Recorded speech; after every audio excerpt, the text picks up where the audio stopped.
नमस्कार, रात के 9 बज चुके हैं और वक्त हो गया है आपके पसंदीदा कार्यक्रम जनमत का। आपके साथ मैं हूं लावनी विनीत। जनमत यानी वो मंच जहां पर हम आपको उन खबरों से बाखबर कराते हैं जो सीधे आपसे सरोकार रखती है, जो सीधे देश से सरोकार रखती है।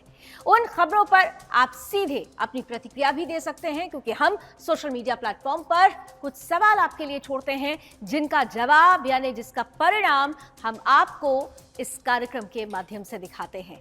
तो सबसे पहले आइए जनमत की शुरुआत करते हैं और उन खबरों को जरा जल्दी से देख लेते हैं जिनसे आपको बाखबर होने की जरूरत है। आइए, ग्राफिक्स हमारे सामने आ चुका है। बड़ी ही महत्वपूर्ण बातें हैं आज के जनमत में। मोदी जी ने एक संदेश दिया है। संदेश बड़ा है, वृहद है, क्योंकि वक्त आ गया है हिंदुओं को एकजुट होने का। साफ स्पष्ट संदेश प्रधानमंत्री नरेंद्र मोदी ने कह दिया है कि बटोगे तो फिर महफिल सजेगी बांटने वालों की। यह संदेश क्या कहता है, विस्तार से इस खबर को समझने की कोशिश करेंगे। इसके साथ ही साथ आगे बढ़ते हैं। यह संदेश देने की कोशिश क्यों की गई है, यह संदेश दिया ही क्यों गया है, क्योंकि उसके पीछे एक बड़ी वजह है। वजह यह है कि जिहाद चरम पर पहुंच रहा है। हिंदुस्तान में ही हिंदुओं के साथ वो हो रहा है जो हिंदुस्तान में बहुसंख्यक हिंदुओं को अल्पसंख्यक होने की कगार पर जाकर खड़ा कर रहा है। किस तरह से जिहाद चरम पर पहुंचा हुआ है, विस्तार से इस खबर को आज स्कैन करने की कोशिश करेंगे। इसके साथ ही साथ बंगलादेश भी आपको बंगाल भी आपको लिए चलेंगे, जहां पर अभी डॉक्टर बिटिया को लेकर न्याय की जो लड़ाई है वो खत्म हुई नहीं है, जबकि उसके पहले ही एक और ऐसी घटना सामने आ गई है जो बंगाल पर, बंगाल के लॉ एंड ऑर्डर पर, बंगाल की मुख्यमंत्री पर सवालिया निशान खड़ा करती है। आर्जिकर 2 जैसी ही यहां पर एक और घटना हुई है। घिनौनी वारदात, 10 साल की बच्ची के साथ जघन्य कुकर्म और उसकी हत्या। किस तरह से उबल रहा है बंगाल, विस्तार से करेंगे इसकी बात जनमत में। इसके अलावा ये चेहरा तो आप देख ही रहे हैं, ये चेहरा है ममता बनर्जी का। अब चेहरे बहुत सारी बातें कहते हैं। ये वही ममता बनर्जी हैं जिन्होंने ये कहा था कि डॉक्टर्स की जो मांगे हैं वो पूरी की जाएगी, वो काम पर लौट आए। लेकिन किस तरीके से उन्हें झूठे वायदे, खोखले वायदे उनके साथ बस किए गए, जो दावे किए गए थे उनकी पोल खुल गई है। पोल क्यों खुली है, कैसे खुली है, धोखेबाज ममता की पूरी कहानी आज आपके सामने रखने की कोशिश करेंगे। और इसी के साथ साथ आखिर में आपको ले चलेंगे उस धरती पर जहां से राष्ट्रवाद का संदेश बड़े स्तर पर दुनिया में फैल रहा है। वो देश जो ये कहता है कि छेड़ने पर छोड़ेंगे नहीं, आतंक पर सख्त कार्रवाई होगी। बेंजामिन इजरायली पीएम ने संदेश दे दिया है। ये सख्ती क्या कहेगी, किस तरह से दुनिया पर इसका प्रभाव पड़ेगा, ये सब कुछ होने वाला है आज विस्तार से। लेकिन सबसे पहले अपने देश की बात करते हैं, अपने देश के प्रधानमंत्री की बात करते हैं, जिन्होंने वो कह दिया जो आज दशकों से हम कहते आ रहे हैं। हम लगातार ये कहते रहे हैं कि जब जब हिंदू बटा है तब तब देश कटा है, और जहां जहां हिंदू बटा है वहां वहां देश कटा है। ये बात धीरे धीरे इस देश के बड़े राजनेताओं को भी समझ में आने लगी है। ज्यादा दिन नहीं बीते, उत्तर प्रदेश के मुख्यमंत्री योगी आदित्यनाथ स्पष्ट रूप से कह गए थे कि बटोगे तो कटोगे।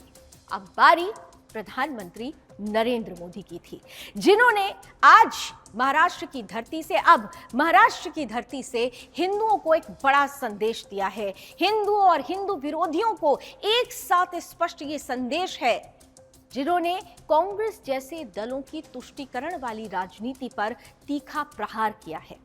प्रधानमंत्री ने तुष्टीकरण की राजनीति पर प्रहार करते हुए कहा कि अगर हम बटेंगे, ध्यान से सुनिएगा, वही बात जो हम कह रहे हैं दशकों से, अगर हम बटेंगे तो बांटने वाले महफिल सजाएंगे। वहीं आज अपने एक संबोधन में आरएसएस प्रमुख मोहन भागवत जी ने भी हिंदुस्तान के हिंदू राष्ट्र होने की बात दोहरा दी है। याद होगा आपको, आज से कुछ महीने पहले की बात है, जैसा कि जिक्र मैंने किया भी, कि उत्तर प्रदेश के मुख्यमंत्री योगी आदित्यनाथ ने भी हिंदू एकता का संदेश दिया था। कहा था उन्होंने कि बटोगे तो कटोगे, एक रहेंगे तो नेक रहेंगे, सुरक्षित रहेंगे। ये जो सुरक्षित रहेंगे ये हर हिंदू को समझना होगा। आखिर ये हिंदूवादी नेता हिंदू एकता की बात कर क्यों रहे हैं, इसका सीधा सा कारण है। वजह है इसके पीछे वो सोते हुए हिंदू जो कभी सेक्युलरिज्म यानी धर्मनिरपेक्षता तो कभी जात पात के नाम पर बट जाते हैं, और इसका फायदा कांग्रेस जैसी पार्टियां मुस्लिम तुष्टीकरण करके उठाती हैं। और आज इसी मुस्लिम तुष्टीकरण का परिणाम है कि अपने ही देश में हिंदू अल्पसंख्यक हो चुका है। 9 ऐसे राज्य हैं जहां पर हिंदुओं की आबादी अचानक से घट गई है। हिंदू जिहादियों द्वारा प्रताड़ित किए जा रहे हैं। हिंदुओं की आबादी निरंतर घट रही है। जगह जगह हिंदू पलायन कर रहे हैं, और आज इसी हिंदू एकता की कमी के कारण हर एक हिंदू त्योहार जिहादियों के जद में आ चुका है। ऐसे में प्रधानमंत्री नरेंद्र मोदी द्वारा किया गया हिंदू एकता का ये आह्वान उन सभी हिंदुओं के लिए अनिवार्य है जो आज हिंदू विरोधियों द्वारा उत्पन्न किए गए वैचारिक मतभेद के कारण आपस में बटे हुए हैं। आखिर महाराष्ट्र की धरती से खुद प्रधानमंत्री मोदी को क्यों देना पड़ा है हिंदू एकता का संदेश? आज यही तो है हमारी स्पेशल रिपोर्ट, देखते हैं।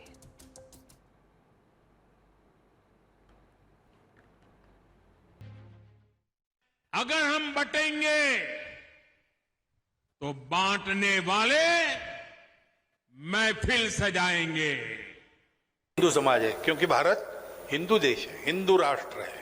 छत्रपति शिवाजी महाराज की धरती महाराष्ट्र से प्रधानमंत्री नरेंद्र मोदी और महाराणा प्रताप की धरती राजस्थान से आरएसएस प्रमुख मोहन भागवत जी द्वारा कही गई ये बात आज हर उस हिंदू को सुननी चाहिए जो सेक्युलरिज्म के छलावे में अपने धर्म से दूर हो गए हैं, जो धर्म निरपेक्षता के झूठे माया जाल में फंसकर अपने ही हिंदू भाई को अपना दुश्मन बनाने लगे हैं, और हिंदुओं के बीच पड़ी इसी वैचारिक फूट का फायदा आज जिहादी उठा रहे हैं। आज हिंदुस्तान के हिंदुओं के बीच पड़ी इसी आपसी फूट का नतीजा है कि भारत में जगह जगह हिंदू अल्पसंख्यक हो रहे हैं। जहां हिंदुओं की संख्या कम है वहां से हिंदुओं को पलायन करना पड़ रहा है। हिंदू त्योहारों पर हमले हो रहे हैं, और इन सब के बावजूद विश्व में हिंदुओं के खिलाफ ही एजेंडा चलाया जाता है। आज हिंदुओं के इसी अलगाववाद का नतीजा है कि हिंदू अपने ही देश में अपने त्योहारों पर जिहादियों के पत्थरों का सामना कर रहा है। बीते गणेश चतुर्थी के दौरान देश के कोने कोने से कुछ ऐसी ही तस्वीरें सामने आई थी। वहीं जिहादियों के तांडव के कारण अब गाजियाबाद का डासना देवी मंदिर आज नवरात्रि में सुनसान पड़ा है। जिहादियों के मनमानियों के कारण इस साल डासना देवी मंदिर में नवरात्रि नहीं मनाई गई है। एक हिंदू मंदिर में आई ये भयावह दृश्य भविष्य में सैकड़ों हिंदू मंदिरों की सच्चाई हो सकती है, क्योंकि जिहादियों के इतनी अतियों के बावजूद अगर आज सेक्युलरिज्म की चादर ओढ़े सो रहे हिंदू नहीं जागे तो आने वाले समय में जिहादी न तो इस देश में कोई मंदिर छोड़ेंगे और न ही वहां कोई त्योहार मनाया जाएगा। आज कांग्रेस जैसी देश की विपक्षी पार्टियां अपने वोट बैंक के मुंह में जिहादियों के इन कुकर्मों पर कुछ नहीं बोलेंगी।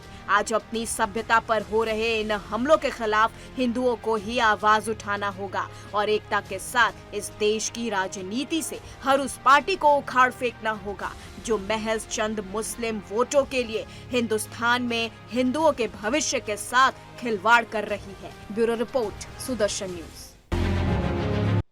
तो बटे हुए हिंदुओं को एक होना होगा, यही तो संदेश, और इसीलिए हमने इससे जुड़ा हुआ प्रश्न भी आज आपसे पूछा था। अब देखिए आज का पोल क्या कहता है। हमने आपसे पूछा था कि आखिर हिंदुओं को समझना चाहिए धर्म योद्धाओं का संदेश, तो आप में से 98% यानी 98% लोग इससे सहमत हैं। हालांकि इस देश में कुछ ऐसे लोग भी हैं, यानी 2% के लगभग लोग ऐसे हैं जो इससे सहमत नजर नहीं आते हैं। तो हमने आपको दिखाया कि किस तरीके से बटे हुए हिंदू ही हिंदू समाज के लिए सबसे बड़ा घातक परिदृश्य पैदा करते हैं, क्योंकि जब एकता नहीं रहेगी, जब बट जाएंगे तो कटना शुरू हो जाएगा। हिंदू धर्म योद्धा लगातार सोते हिंदुओं को जगाने का और उन्हें एकत्र करने का प्रयास आखिर क्यों कर रहे हैं, उसका अंदाजा आपको हमारी इस खबर से ही लग जाएगा।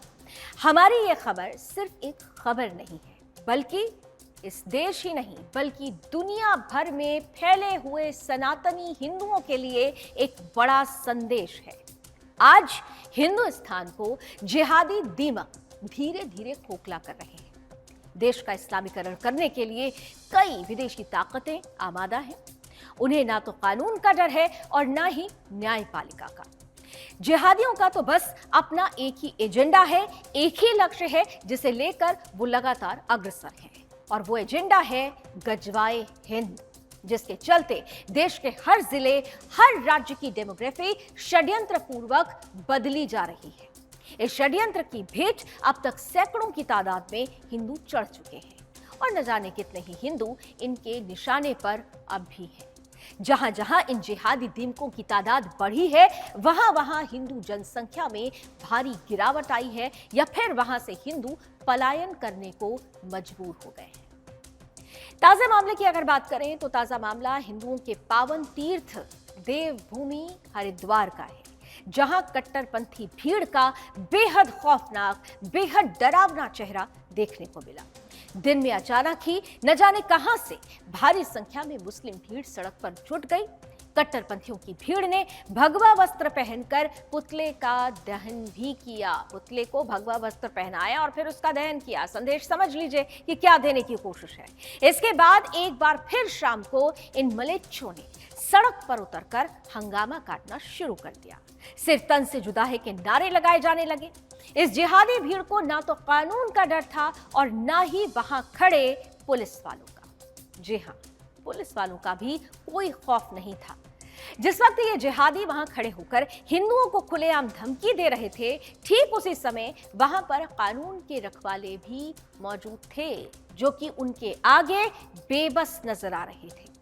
पहले तो पुलिस वालों ने उन्हें समझाने का प्रयास किया, लेकिन विनाश काले विपरीत बुद्धि, उन्होंने ना तो पुलिस कर्मियों की बात मानी और ना ही आपत्तिजनक नारेबाजी बंद की। पुलिस वाले भी अपनी विफलता और मन में खौफ लिए भीड़ से बाहर निकले, क्योंकि कानून और कानून के रखवाले इन जिहादियों के निशाने पर दूसरे नंबर पर होते हैं। पहला निशाना तो हिंदू मंदिर और हिंदुत्व और आस्था होती है, दूसरे नंबर पर कानून के रखवाले होते हैं। लेकिन इन सब के बीच सोचने वाली बात यह है कि देवभूमि हरिद्वार में कैसे और कौन है जो मुसलमानों की आबादी को बढ़ा रहा है? क्यों धीरे धीरे उत्तराखंड जैसी पावन तीर्थ स्थली पर जिहादी शिकंजा कसता जा रहा है? अगर सरकार के साथ साथ हिंदू अब भी ना जागा तो उत्तराखंड को केरल और कश्मीर जैसा बनने में समय नहीं लगेगा। ऐसा ही कुछ मामला उत्तर प्रदेश के सहारनपुर से भी सामने आया। पहले उत्तराखंड हरिद्वार का जिक्र हमने किया, अब उत्तर प्रदेश के सहारनपुर का जिक्र हम कर रहे हैं, जहां कट्टरपंथियों ने अपनी सारी हदें पार कर दी। सड़कों पर उतरी मुस्लिम भीड़ ने पहले तो सड़क पर जाम लगाया, और फिर जब पुलिस दल समझाने पहुंचा तो जिहादी उनसे ही भिड़ गए। नोक-झोंक के बाद जब इस तरीके की जो तस्वीरें आई, नोक-झोंक के बाद ही जब इन आस्तीन के सांपों का मन नहीं भरा तो पुलिस कर्मियों पर पथराव शुरू कर दिया गया। ये वही नजारा है जो कभी हम कश्मीर में देखा करते थे, हाथों में पत्थर और सामने निशाने पर सैनिक। ठीक उसी तरीके से उत्तर प्रदेश के सहारनपुर में इन जिहादियों के हाथों में पत्थर थे और निशाने पर हमारे देश के कानून के रखवाले थे। पुलिसकर्मियों ने जैसे तैसे भागकर अपनी जान बचाई। आखिर ऐसा क्यों होता है कि हर जुमे की नमाज के बाद ही देश में माहौल खराब करने का प्रयास किया जाता है? ये भी अपने आप में एक ज्वलंत प्रश्न है। क्या इन सब के लिए ये भीड़ मस्जिद में एकत्रित होती है, या फिर मस्जिद में इन जिहादियों को कट्टरता का पाठ पढ़ाकर बाहर हिंदुओं के कत्लेआम के लिए खुला छोड़ दिया जाता है? देवभूमि उत्तराखंड हो या फिर उत्तर प्रदेश का अधिकतर हिस्सा, जहां पर हमेशा जुम्मे की नमाज के बाद ही आग भड़की है। ऐसा नहीं है कि ये तस्वीरें सिर्फ हरिद्वार और सहारनपुर की ही हैं। देश भर में जिहादियों की कट्टरता अपने चरम पर है, जिसकी वजह से देश भर से इनकी जिहादपन की अलग अलग तस्वीरें लगातार सामने आ रही हैं। अब ज्यादा दूर नहीं जाते हैं, अभी हाल की ही बात करते हैं। हाल ही में हमने आतंकी नसरल्ला की मौत पर पूरे भारत में सभी जिहादियों को सड़क पर उतरकर शोक मनाते हुए देखा था, और अब कट्टरता की नई तस्वीरें तब सामने आई, जो एक और वानगी है कि जब जब हिंदू बटा है तब तब देश भी बटा है। अगली तस्वीर दिखाते हैं अब आपको, बुलंदशहर की तस्वीर है। उत्तर प्रदेश के बुलंदशहर में जहां मुसलमानों की भीड़ ने पुलिस पर जमकर हमला किया। भड़काऊ नारे लगाने वाले मुसलमानों को हिरासत में लिए जाने पर मुस्लिम भीड़ आक्रामक हो गई और जमकर पथराव किया। पुलिस ने पत्थरबाजी करने वाले और दंगा करने वाले 8 लोगों को गिरफ्तार किया। दरअसल हुआ यूं कि बुलंदशहर के सिकंदराबाद थाना क्षेत्र में भी मुसलमानों ने जुमे की नमाज के बाद ही हंगामा काटा और इसी भीड़ में शामिल कुछ लोगों ने सर तन से जुदा के नारे लगाए। सिकंदराबाद पुलिस नारे लगाने वाले कुछ अराजक तत्वों को पकड़कर थाने ले गई और इसके बाद शुक्रवार शाम को ही गद्दीवाड़ा इलाके में मुसलमानों ने पुलिस पर हमला कर दिया। पथराव भी किया गया। जिहादी सड़क पर हंगामा करते हुए नजर आए। भीड़ को सड़क पर हंगामा काटते हुए वायरल वीडियो में देखा भी जा सकता है। यह वीडियो ऐसा है जो खूब वायरल हो रहा है। बुलंदशहर पुलिस ने इसके बाद मोर्चा संभाला और दंगाइयों को खदेड़ दिया। इस मामले में जिले के एसएसपी ने बताया है कि पुलिस ने दंगाइयों के खिलाफ 2 मामले दर्ज कर लिए हैं और 8 लोगों को गिरफ्तार भी कर लिया है। एसएसपी ने यह भी बताया कि मामले में किसी के पथराव में घायल होने की सूचना नहीं है और पुलिस कार्रवाई के बाद स्थिति फिलहाल नियंत्रण में है। लेकिन ये तस्वीरें जब सामने आती हैं तो ये तस्वीरें स्पष्ट रूप से एक संदेश देती हैं, साफ बताती हैं कि इन जिहादियों को कैसे भी करके सिर्फ और सिर्फ उपद्रव मचाना है और माहौल खराब करना है। ऐसी ही एक तस्वीर महाराष्ट्र के अमरावती से भी सामने आई। महाराष्ट्र के अमरावती में भी दंगा हुआ है। यहां प्रतिबंधित इस्लामी संगठन पीएफआई यानी पॉपुलर फ्रंट ऑफ इंडिया की राजनीतिक यूनिट एसडीपीआई के कार्यकर्ताओं ने पुलिस पर जमकर पथराव किया। पुलिस ने यहां भी मुसलमान दंगाइयों को खदेड़ने के लिए लाठीचार्ज किया। जिहादियों ने अमरावती में नागपुरी गेट पुलिस स्टेशन को घेर लिया। इस बीच कुछ उपद्रवियों ने पुलिस स्टेशन पर पत्थरबाजी शुरू की। इसमें कम से कम 10 पुलिस कर्मियों के घायल होने की खबर है। भीड़ जब बेकाबू हो गई तब पुलिस ने कंट्रोल करने के लिए लाठीचार्ज किया, आंसू गैस के गोले छोड़े। इतना ही नहीं, अगली तस्वीर सामने आई गाजियाबाद से। अब गाजियाबाद की तो और भयानक तस्वीरें। अभी तो आपने सहारनपुर की तस्वीर देखी, आपने बुलंदशहर की तस्वीर देख ली, अमरावती की तस्वीर देख ली। अब जरा गाजियाबाद की इन तस्वीरों को भी देखिए। गाजियाबाद का डासना मंदिर, वो डासना मंदिर जो हर एक सनातनी की आस्था का महत्वपूर्ण केंद्र है। गाजियाबाद के इसी डासना मंदिर के बाहर मुसलमानों की भीड़ ने मंदिर को घेर लिया और भड़काऊ नारे लगाए। गाजियाबाद स्थित डासना देवी मंदिर के बाहर भी मुस्लिम भीड़ ने जमकर बवाल काटा। शुक्रवार रात को मुसलमानों का एक बड़ा हुजूम गाजियाबाद के डासना इलाके में स्थित इस मंदिर के बाहर एकत्रित होकर वहां बवाल काटने लगा। मंदिर के लोगों ने इसकी सूचना पुलिस को दी। पुलिस ने मौके पर पहुंचकर लाठीचार्ज किया और हंगामा करने वाले मुसलमानों को खदेड़ दिया। दंगाइयों को रोकने के लिए मंदिर के आसपास और पुलिस बल तैनात कर दिया गया। लेकिन डासना देवी मंदिर को जिहादियों ने जिस तरह से घेरा था, उसके बाद आज जिस डासना देवी मंदिर पर नवरात्रि में पैर रखने की जगह नहीं होती, उसी डासना देवी मंदिर में सन्नाटा पसरा हुआ है। अब यही पर विचार करने वाली बात है कि जिहादियों का उपद्रव इतना बढ़ गया कि नवरात्रि जैसे पावन पर्व पर भी, नवरात्रि जैसे शुभ पर्व पर भी हिंदू वहां पूजा नहीं कर पा रहे हैं और इसके लिए ही उन्होंने यानी जिहादियों ने मंदिर का घेराव किया था। इससे भी हैरान करने वाली बात यह है कि अब हिंदुओं के ही देश में हिंदू मंदिरों को जिहादियों से सुरक्षित रखने के लिए पुलिस बल लगाना पड़ रहा है। इसका अर्थ साफ है, अर्थ स्पष्ट है कि अब हिंदुओं को एक होकर इन जिहादियों को एक मुंह तोड़ जवाब देना होगा, जिससे ये मंदिर का घेराव तो दूर, मंदिर के आसपास फटकने से पहले भी 100 बार सोचें। ये विषय हाथ पर हाथ रखकर बैठने का नहीं है। हमारे देवी देवताओं और मंदिरों की रक्षा अब सनातनियों को खुद ही करनी होगी। क्या हम हिंदू इतने सशक्त नहीं हैं? क्या हिंदुओं की भुजाओं में इतना बल नहीं है जो ये जिहादी इतनी हिम्मत कर जाते हैं कि हमारी देवी देवताओं का घेराव तक कर लेते हैं? नवरात्रि जैसे पावन पर्व पर जब हिंदू मंदिर में जाकर माता रानी की पूजा नहीं कर पाता है, उस पर डासना मंदिर में उस वक्त सन्नाटा पसरा हुआ है और कई सवाल है। टीवी स्क्रीन पर हम इस वक्त आपको वही तस्वीरें दिखा रहे हैं। डासना मंदिर आस्था का केंद्र, नवरात्र के समय यहाँ पर विशेष मेला लगा करता था, लेकिन इस बार जिहादियों ने ऐसा कुकृत्य किया, मंदिर को घेरा कि इस पूरी मंदिर को छावनी में तब्दील कर दिया गया है। यहाँ पर इस वक्त कोई भक्त नहीं, बल्कि अगर नजर आ रहे हैं तो सिर्फ पुलिस और पुलिस जो इस मंदिर की सुरक्षा में तैनात हैं।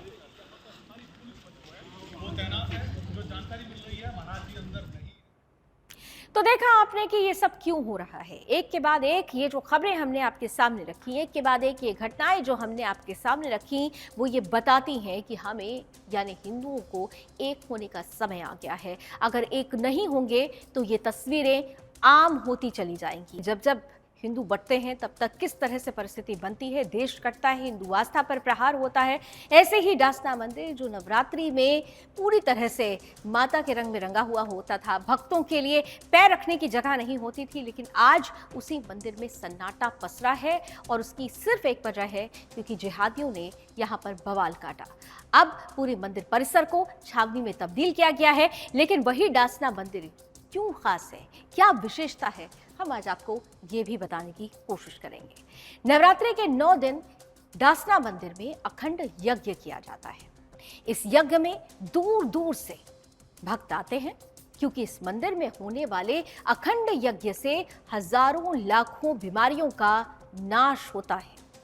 हम आपको इस मंदिर के बारे में कुछ जानकारियां बता रहे हैं।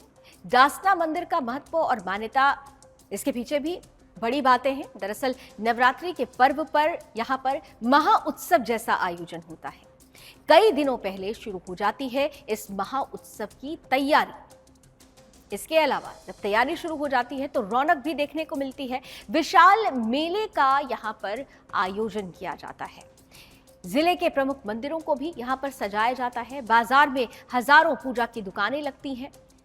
प्रमुख मंदिरों की खूबसूरती उसका आकर्षण देखते ही बनता है। नवरात्रि के दौरान मां दुर्गा के दर्शन के लिए यहाँ पर हजारों की संख्या में भीड़ उमड़ती है। मंदिर में नवरात्रि के दौरान 9 दिन तक अखंड हवन किया जाता है, जिसमें देश के विभिन्न साधु संतों से लेकर आम लोग भी हिस्सा लेते हैं। अखंड हवन माता बगलामुखी के जाप और मंत्रों के साथ किया जाता है। यह अपने आप में बड़ा ही महत्वपूर्ण है। हवन में बैठने वाले श्रद्धालु को बीमारियों से मुक्ति मिलती है। 9 दिन 24 घंटे यहाँ पर अखंड हवन चलता है। हवन को निरंतर चलाने के लिए साधुओं की बाकायदा 3 पाली में व्यवस्था की जाती है। महंतों की यहाँ पर व्यवस्था की जाती है 3 पालियों में। प्रत्येक दिन हवन के बाद शाम को प्रसाद वितरण किया जाता है। इस हवन के दौरान शेर की समाधि का भी राज है। अब शेर की समाधि यानी एक शेर की मूर्ति यहाँ उपस्थित है, उसी शेर की मूर्ति के नीचे शेर की समाधि भी है। इसके पीछे भी एक मान्यता है, एक कहानी है। ऐसा कहा जाता है कि जब यहाँ जंगल हुआ करता था, तब यहाँ माता की प्रतिमा के आगे प्रतिदिन एक शेर नतमस्तक हुआ करता था। एक दिन पूजा के दौरान ही शेर के प्राण निकल गए और तब यहाँ मौजूद गांव वासियों ने इस शेर की समाधि को वहीं समाधि स्थल के रूप में बना दिया। नवरात्रि में सिर्फ डासना मंदिर ही ऐसा है जहां ऐसा हवन किया जाता है, जहां पर 24 घंटे हवन चलता है, जिसमें कई क्विंटल हवन सामग्री की खपत भी होती है। तो डासना मंदिर का महत्व हमने आपके सामने रखा।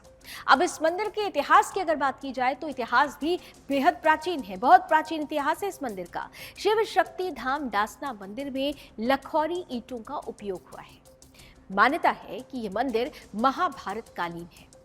अज्ञातवास के दौरान पांडवों ने इसी मंदिर में शरण ली थी और यह भी कहा जाता है कि मुगल काल में ही मंदिर को क्षतिग्रस्त भी कर दिया गया था। जैसा कि हर मंदिर पर मुगलों की नजर थी, इस मंदिर को भी मुगलों द्वारा क्षतिग्रस्त किया गया था।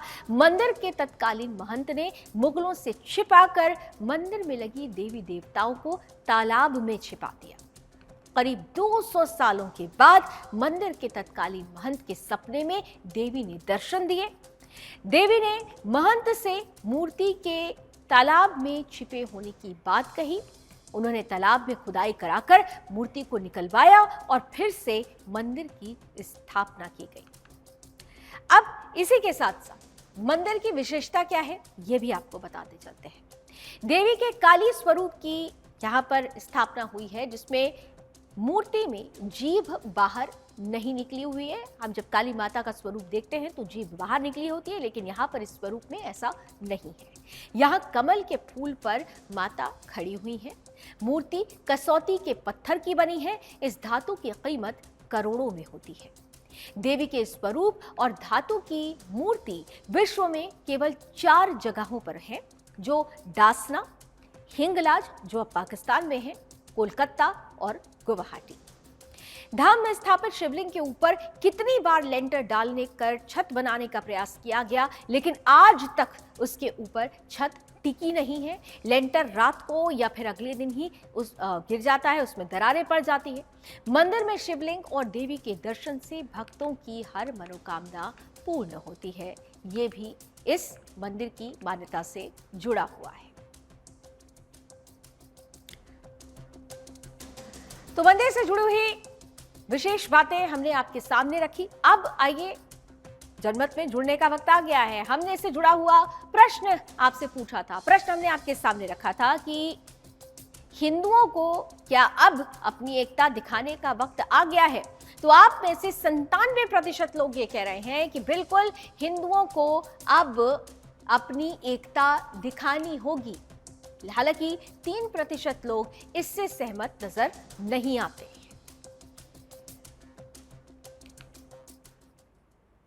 और आइए, अब हमने आपको बड़ी महत्वपूर्ण बातें बताई। अब आपको जरा बांग्लादेश का भी जिक्र करते हैं। हम खबर चलाते हैं तो हमेशा से उसका असर भी होता है। सुदर्शन न्यूज की हर खबर में एक संदेश होता है, जिसके समझ में ये आ जाता है, फिर उसकी आंखें भी खुल जाती हैं। और ऐसे ही देखने को मिला है बंगाल और मध्य प्रदेश में। दरअसल सुदर्शन न्यूज के प्रधान संपादक डॉक्टर सुरेश चौहान जी ने आवाज उठाई थी कि भारत और बांग्लादेश के बीच हो रहे क्रिकेट मैच के साथ साथ बांग्लादेश की सभी चीजों पर रोक लगनी चाहिए। अब इस खबर का बड़ा असर भी दिख रहा है। बांग्लादेश में धार्मिक अल्पसंख्यकों, खासकर हिंदुओं पर हो रहे इस्लामी कट्टरपंथियों के अत्याचारों, हमलों के खिलाफ अब पश्चिम बंगाल के हिंदू एकजुट हो रहे हैं। पश्चिम बंगाल के हिंदू न सिर्फ स्थानीय स्तर पर बांग्लादेशी घुसपैठियों को सबक सिखा रहे हैं, बल्कि बांग्लादेश से आधिकारिक चैनलों से आने वाले सामान का बहिष्कार भी कर रहे हैं। इस पूरे अभियान का एक ही उद्देश्य है, बांग्लादेश के इस्लामी कट्टरपंथियों की जेब पर हमला और उनका आर्थिक बहिष्कार। इसलिए पश्चिम बंगाल के हिंदुओं ने बाकायदा #बॉयकॉट बांग्लादेश नाम से कैंपेन की शुरुआत भी कर दी है। बांग्लादेश आउट कैंपेन की शुरुआत इस जरूरत से हुई कि एक ऐसे देश को आर्थिक मदद न दी जाए जो इस साल 5 अगस्त से कट्टरपंथी इस्लामी लोगों के चंगुल में आ चुका है। जब बांग्लादेश में हिंदू समुदाय उनके मंदिरों और व्यापारों पर हमले शुरू करता है, तो पश्चिम बंगाल के हिंदुओं ने भी खुद ही पड़ोसी देश में बने सामान और सेवाओं के आर्थिक बहिष्कार को शुरू कर दिया है। बंगाल के हिंदुओं ने बांग्लादेशी सामानों के बहिष्कार से जुड़े पोस्टर छपवाए हैं और पूरे राज्य के सबसे व्यस्त इलाकों में लगवाए गए हैं। अभियान से जुड़े हिंदू कार्यकर्ता आर बंगोपाध्याय ने बंगाली हिंदुओं की 4 मुख्य मांगे भी बताई है। बांग्लादेशी नागरिकों के लिए वीजा जारी करना तुरंत बंद किया जाए। जो बांग्लादेशी नागरिक भारत में रहकर भारत विरोधी गतिविधियों में शामिल हैं, उन्हें देश से तुरंत बाहर निकाला जाए। कट्टरपंथी इस्लामी संगठनों को ब्लैकलिस्ट किया जाए जो हिंदुओं के खिलाफ नफरत फैलाते हैं। बांग्लादेश में बने उत्पादों का बहिष्कार किया जाए और साथ ही मध्य प्रदेश की हिंदू महासभा ने भी भारत बनाम बांग्लादेश क्रिकेट मैच का विरोध करते हुए ग्वालियर बंद का आह्वान किया है। तो खास तौर से ये जरूरत है आज जरूरत है हिंदुओं के एकजुट होने की, और इसीलिए इससे जुड़ा हुआ हमने पोल भी आपके सामने रखा, प्रश्न भी हमने आपके सामने रखा कि आखिर भारत को क्या वक्त आ गया है कि बांग्लादेश पर बैन लगा देना चाहिए, बांग्लादेश पर पूरी तरह से प्रतिबंध लगा देना चाहिए। तो आप में से 96% लोग इस बात से पूरी तरह से सहमत हैं कि भारत को बांग्लादेश पर प्रतिबंध लगाना चाहिए। हालांकि 4% लोग इससे सहमत नजर नहीं आते हैं। तो जरूरत है एकजुटता दिखाने की, जरूरत है एक साथ मिलकर इन चरमपंथियों, इन कट्टरपंथियों, इन जिहादियों के खिलाफ हल्ला बोलने की। हमने एक शुरुआत की है और कहते भी हैं कि जब शुरुआत सच्चे मन से की जाती है तो ईश्वर साथ देता है। इसलिए सनातनियों, जागो, जागने का वक्त आ गया है। हमारे आज की खबर भी आपको जगाने के उद्देश्य से ही थी। जब जब हिंदू बटा है तब तब देश बटा है, याद रखिएगा। जनमत में अभी बस इतना ही। देश और दुनिया की तमाम खबरों के लिए आप जुड़े रहिए सुदर्शन न्यूज के साथ। जय हिंद।